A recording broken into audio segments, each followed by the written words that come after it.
ಯಮ ಹೋ ಯಮ. ಹೌದು, ಯಮ ತೆರೆಗೆ ಬಂದು ಅದೆಷ್ಟೋ ವರ್ಷಗಳು ಕಳೆದು ಹೋಗಿವೆ. ಪೌರಾಣಿಕ ಚಿತ್ರಗಳು ಇಲ್ಲವೇ ಹಾಸ್ಯಮಯ ಚಿತ್ರದಲ್ಲಿ ಯಮ ಬರ್ತಾ ಇದ್ದ. ಈಗ 3D ಸ್ಪರ್ಶ ಇರೋ ಒಂದು ಚಿತ್ರದಲ್ಲಿ ಯಮ ಬರ್ತಿದ್ದಾನೆ, ಅದು ಕೂಡ ಕನ್ನಡ ಚಿತ್ರದಲ್ಲೇ. ಕನ್ನಡ ಚಿತ್ರ ಆದಮೇಲೆ ಯಮ ನಮ್ಮ ದೊಡ್ಡಣ್ಣನೇ ಇರಬಹುದು ಅಂತ ಊಹಿಸಿರಬಹುದು. ಆದರೆ ನಿಮ್ಮ ಕಲ್ಪನೆ ತಪ್ಪು. ಯಮ ಇಲ್ಲಿ ಚಿತ್ರಗುಪ್ತ ಆಗಿದ್ದಾರೆ. ಹಾಗಾದ್ರೆ ಯಮ ಯಾರು ಅಂತೀರಾ? ಇಲ್ಲಿದೆ ನೋಡಿ ಒಂದು ಕಂಪ್ಲೀಟ್ ಸ್ಟೋರಿ. ಅಂಬರೀಷ್ ಯಮ ಹೋ ಯಮ ಅನ್ನಲಿದ್ದಾರೆ. ಯಾಕಂದ್ರೆ ಇಲ್ಲಿವರೆಗೂ ಯಮ ಯಾರು ಅನ್ನೋದಕ್ಕೆ ಪೀಠಿಕೆ ಹಾಕಿದ್ವಲ್ವೇ?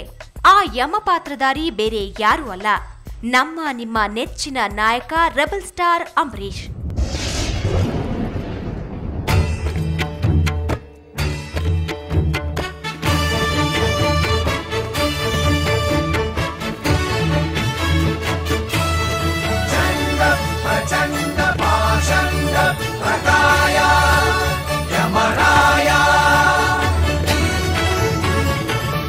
ಈಗೀಗ ಅಂಬರೀಷ್ ಹೊಸ ಪಾತ್ರಗಳನ್ನೇ ನಿರ್ವಹಿಸ್ತಾ ಇದ್ದಾರೆ. ಇತ್ತೀಚೆಗೆ ತೆರೆ ಮೇಲೆ ಮುಖ್ಯಮಂತ್ರಿಯಾಗಿ ಕಂಡು ಬಂದ್ರು. ಅದಕ್ಕೂ ಮೊದಲು ದೊಡ್ಡ ಮೀಸೆ ಬಿಟ್ಟು ಗೌಡನ ಖದರ್ನಲ್ಲಿ ಬಂದ್ರು. ಆ ಎಲ್ಲ ಪಾತ್ರಗಳನ್ನ ಕಷ್ಟವಿಲ್ಲದೆ ನಿರ್ವಹಿಸಬಹುದು, ಆದ್ರೆ ಯಮನ ಪಾತ್ರ ಮಾಡೋದು ತುಂಬಾ ಕಷ್ಟ. ಹಾಗನ್ನುತ್ತಲೇ ಅಂಬರೀಷ್ ಯಮನಾಗಿ ಅಭಿನಯಿಸ್ತಾ ಇರೋ ಚಿತ್ರದ ಅನುಭವ ಹಂಚಿಕೊಳ್ತಾರೆ. ಮೇಕಪ್ಗಿಂತ ಆರ್ನಮೆಂಟ್ಸು, ಕಿರೀಟ, ಗದೆ ಎಲ್ಲ ಟೂ ಮಚ್. ನಾನು ಫಾರ್ ದ ಫಸ್ಟ್ ಟೈಮ್ ಆ ಥರದ ಕ್ಯಾರೆಕ್ಟರ್ ಮಾಡ್ತಾರೆ. 41 ವರ್ಷಕ್ಕೆ ಇದೆ ಫಸ್ಟ್ ಟೈಮ್. ಇದೇನೋ ಸರಿ, ಆದ್ರೂ ಅಂಬರೀಷ್ ಯಮನ ವೇಷದಲ್ಲಿ ಹೇಗೆ ಕಾಣಿಸ್ತಾರೆ? ಆ ಒಂದು ಕಲ್ಪನೆಗೆ ಇಲ್ಲೊಂದು ಛಾಯಾಚಿತ್ರವಿದೆ ನೋಡಿ, ಹೀಗೂ ಕಾಣಬಹುದು. ಇಲ್ಲವೇ ಇದಕ್ಕೂ ಚಂದಗೆ ಅಂಬರೀಷ್ ತೆರೆ ಮೇಲೆ ಬರಬಹುದು.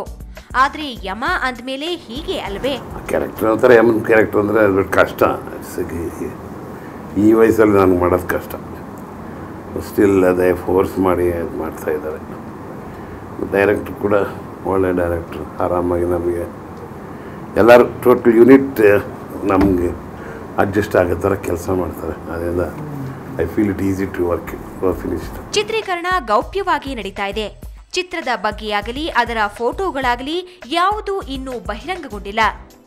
ಆದ್ರೆ ಒಂದಂತೂ ನಿಜ, ಉಪೇಂದ್ರ, ರಮ್ಯಾ ಮತ್ತು ದೊಡ್ಡಣ್ಣ ಚಿತ್ರದಲ್ಲಿ ಪ್ರಮುಖ ಭೂಮಿಕೆಯಲ್ಲಿದ್ದಾರೆ. ಬಾಕಿ ಉಳಿದಂತೆ ಯಮ ಹೋ ಯಮ.